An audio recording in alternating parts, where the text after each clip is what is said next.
If you're interested in the samurai, get yourself a copy of Book of Bushido. Thanks for watching this video. The gear used is by Akado Armory, and also thanks to Ben McCarthy, plus thank you to Katana Mart for sponsoring this video. Hello, my name is Anthony Cummins and I recently challenged the Koryu community to a sword fighting contest, anyone, and I'm on the path of Musashi, which is 60 duels. So I'll explain everything at the end of the video. I'm going to show you the bouts first, and then I'm going to explain what I tried to do, the techniques I tried to use, and break it all down. So please do watch the video in full, and it'll explain everything that I'm doing and how I'm trying to do it.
Now I'm fighting Chris, who's a second dan in Koryu and Kendo, and he's also got some boxing background, so he is Koryu practitioner. So my name is Anthony Cummins, I am 43 years old, I have 0 credentials in Koryu swordsmanship, I have no qualifications, my martial arts style is Bujinkan, and what I'm trying to do is use skills from different schools, from translations from books. So today I focused on using Shinkage-ryu. First skill I'm using is Yaegaki. Now this is, I'll go through this first, but this is the skill I'm using from Yagyu Shinkage-ryu, and this is the original scroll. So in this first one, what we're doing is I want you to double check now. I've got my right hand at the hilt and my left hand here, because that changes later. And what I have to do is bring the hand up, and what I would then do is you lower the tip and go to strike him in the face. Or in the chest area, and then you can carry on and kill. But the idea is he thinks you're probably going to do this, and in actuality you strike out and stab. Now watch this, I get the distance and timing totally wrong. So this would have worked annoyingly. And by the way, when I say all these things, Chris was superb, he was wonderful, he was a really good lad, and he was really good. So I was genuinely surprised. But what I do is my distancing is way off. If I'd have got in closer and done this, I'd have hit him in the face, done, would have been sorted. But my mistake, I didn't get the distancing correct. So, this is our first bout. We hadn't done it yet. We were not sure whether we should bow off or anything, but we both did. We both bowed off to each other, and sort of like how we're starting. But here you see, I go into the position, I start in Chudan and go up straight away. Now my distance is too far off. I come on the opposite side of his sword and I stab, and I'm about 4 inches away, and he pulls it to one side. And what happens now is I try it again, I think, and he basically comes in and he hits my sword but then clips my arm. Let me tell you about that. So I've come in and I've gone to do it, and I'm about yay far away from him by the time, and he comes out, and then I pause, and I was just about to do it again. I thought, shall I repeat it?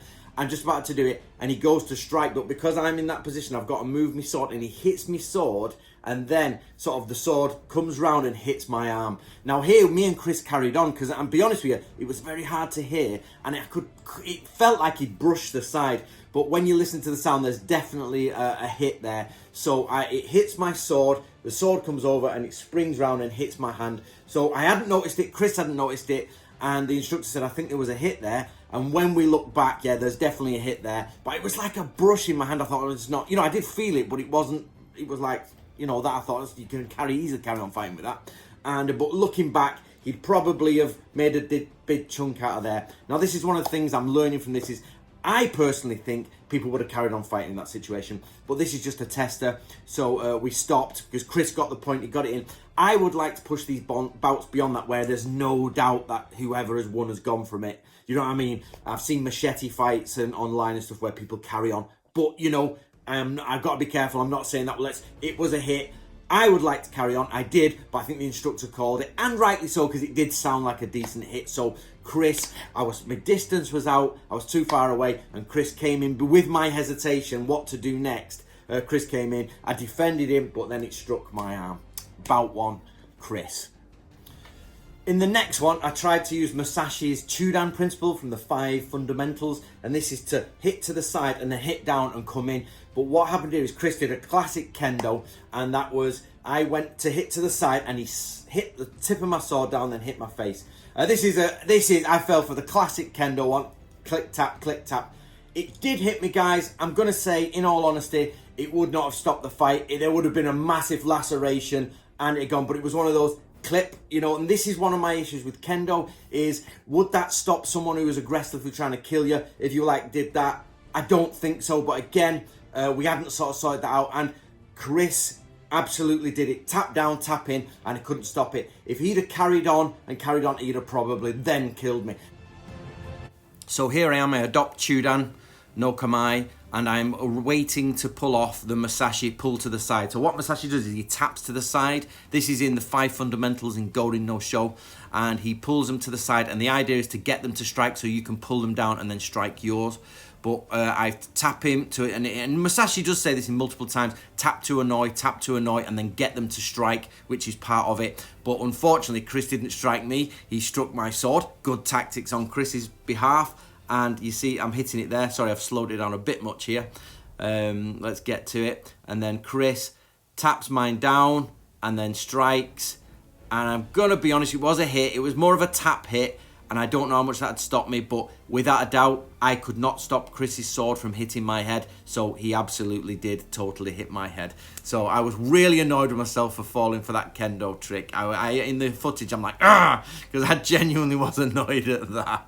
But great, Chris. Next skill I tried to use is Chotan Ichimi. And I'll show you the original scroll and then I'll explain what it is. But you can see left shoulder forward and sword to the right down. Now, there was once an online argument that I didn't start, but I got attacked because I leant forward in a sword sort of show that I did on YouTube. And you don't ever lean forward in swordsmanship. Oh my God, they proper attacked me. This scroll absolutely destroys their argument. You do lean forward in swordsmanship. It was nonsense that they said that. So this is Yagyu Shinkage-ryu, and the idea is you lean forward, as you saw in the drawing, you lean forward with your shoulder as a target. You put this sword down, and then basically, let me show you stood up. So, I am not 16 years old, that's my stepdaughter. So, you put your left shoulder forward and you present it as a target and you wait like this and you creep in until they hit. And then what you do, as they go to hit, you turn it into a strike. So you'll be like this, like bang, strike. You leave a strike in their hand, in their face. But remember, they're coming in, yep, and you have presented the shoulder, their target's here. And it says you whip that out of the way and strike. And I try this, and I try and get inside, but I think I hit his guard. And unfortunately, this would have been an awesome shot. And it would have worked, but I totally didn't get it. I was out of distance. Again, my distancing was out by about 4 or 5 centimeters or inches or whatever, I think.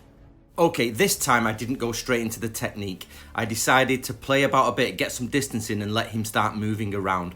So these are all conscious decisions which you shouldn't be doing in swordsmanship, but I consciously made the effort to sort of do this. And I tried a Musashi trick, which was actually, Musashi's 5 principles is actually to put in Gedan, is to put your sword down and hit him from below and then aggravate him and then attack his right arm. So here I'm just letting him attack me and I'm going full defensive before I move into my move. So what I do, we had a no strike, I was just defending myself in a normal, like no plans. So then what I do is I drop to Gedan, and I drop into Gedan and I start hitting the top of his sword. This is a Musashi trick. and to aggravate him. But he doesn't fall for it. See, he just stops and waits. He knows I'm trying to aggravate him. I change to the Yagyu Shinkage-ryu style. This is where he falls for it, but my distance is off. He comes in, he doesn't know what I'm going to do. There's a target there. He goes for it, and then I go to strike him. So Bang, this was an perfect. awesome move, but I was out by about this much, and actually me and Chris both stopped here thinking we'd hit each other, but I've checked the video footage, and we don't. We hit sword to sword, so I've come right in, and he's come right in, and we've gone clash, and then we come out because it's like, who hit who? But I've looked at the footage multiple times, and you guys can slow it down. I cannot see a hit on each other.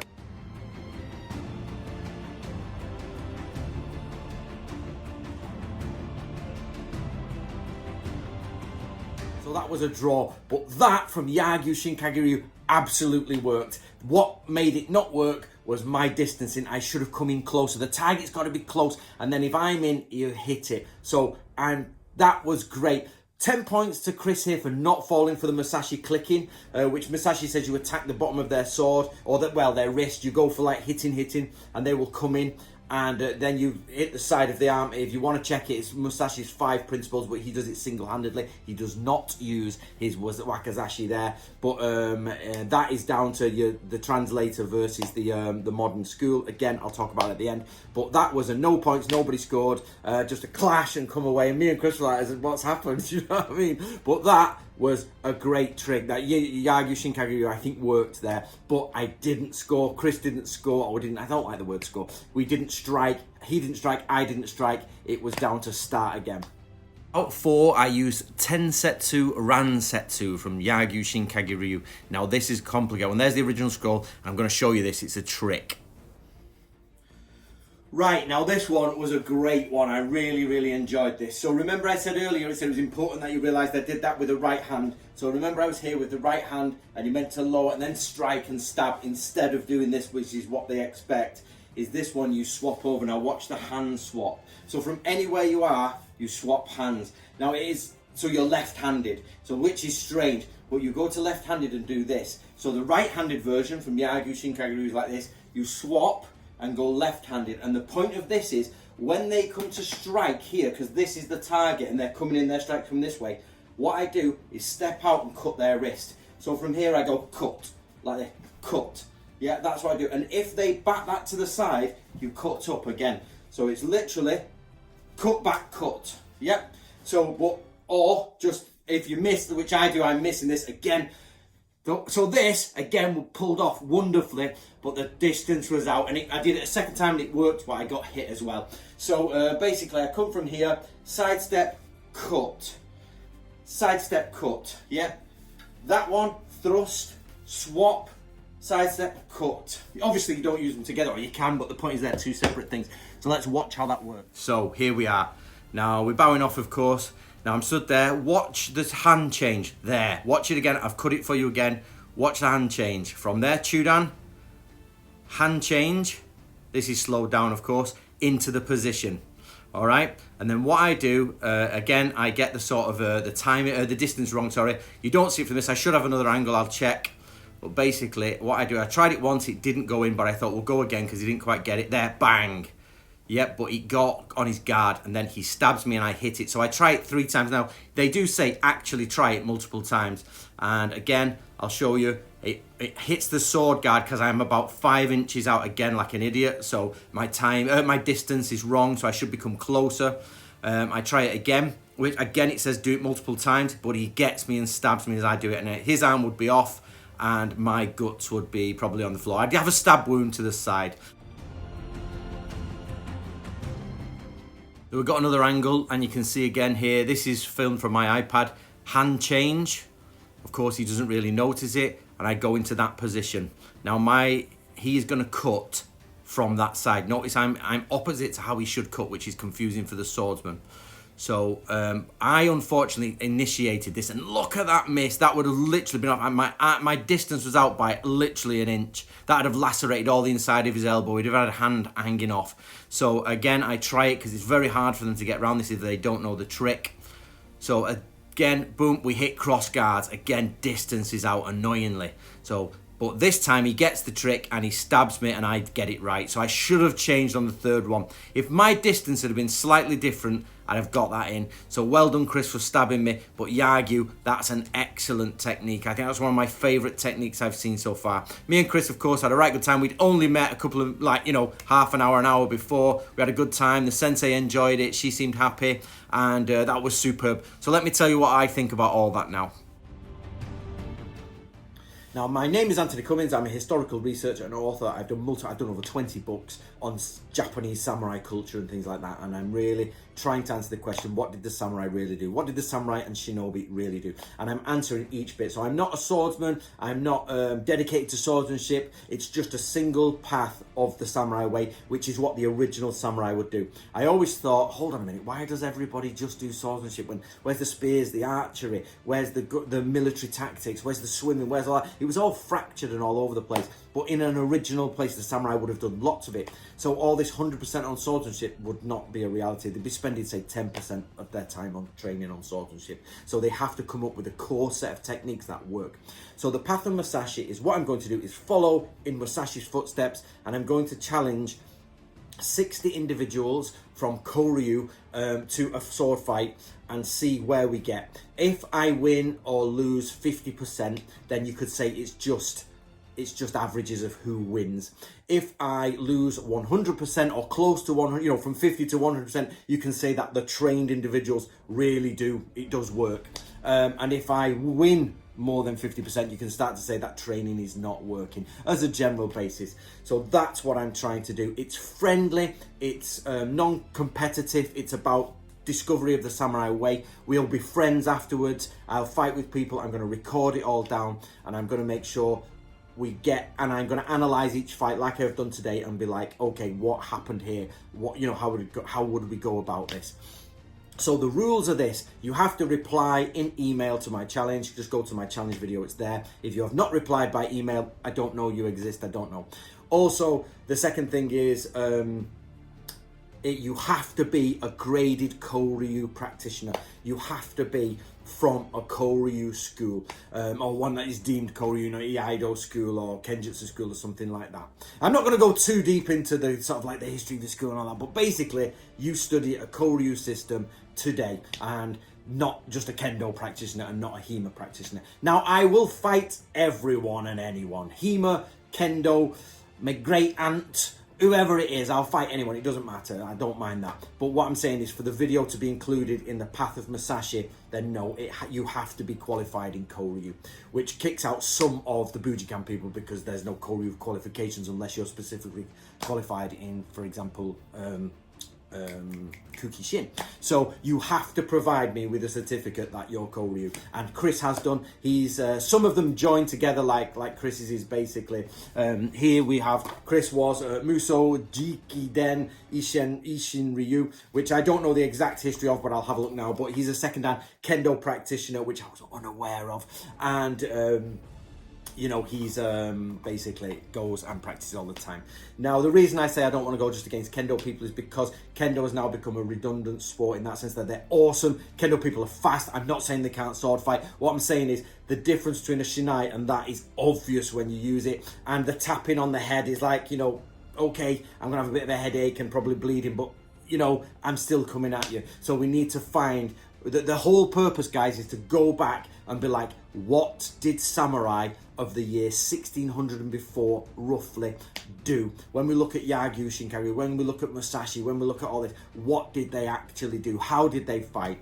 Now, there's a few things that are problematic, which I'm going to say here, so it won't matter in the future. Koryu practitioners today who do, for example, Yagyu Shinkage-ryu will say, that's not how that technique works, that's not how it works, which is fine because it doesn't work in their school. But there's the big problem, guys, and here's why I'm not budging on this, is it doesn't say that in the text. The text says something totally different, and what they're doing is not what they're doing. Not only that, the different branches of the schools do different things between each other. So you're like, how can you all have the same name with different techniques if it's the same school? It makes no sense. And I've spoke to Matt Easton of Scholar Gladiator, and he says the same thing happens in Western stuff as well. So I am going with only the official document of the school, which was written by a samurai. It says, this is what I do. Even if there are multiple versions of it, that samurai, we can prove he did that technique in his dojo, and that's what he practiced. So I'm going off translations only, not tradition, because I'm trying to get rid of the tradition and back to what the original guy said. So that's me on the path of Musashi so far. And of course, guys, I can't fly around the world. I'm not rich. If you'd like to pay for my airplane ticket,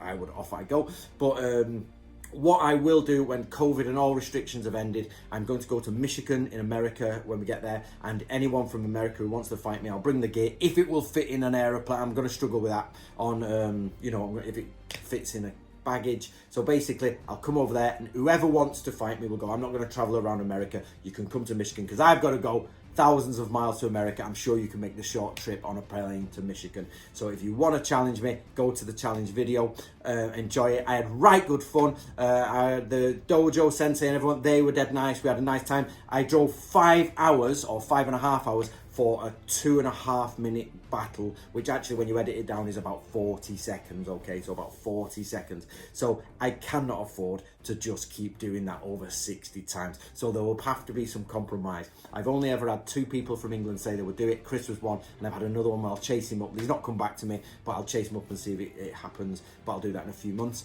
But apart from that, I had a right good time, and hopefully you had a good time watching it, and I'm going to now look at hopefully trying to get more competitions in. So the point being is, if you're from Africa and you say, I'm never going to Africa, you know, I'm not going to Africa on holiday, everything, there'll be no, I won't be paying for a flight to Africa. So it's got to be somewhere I can get to, or you can come to me and we can meet in the middle. I've had multiple people say they would come to me from this sword fight challenge and they've never turned up. So they just stopped emailing. So there we go.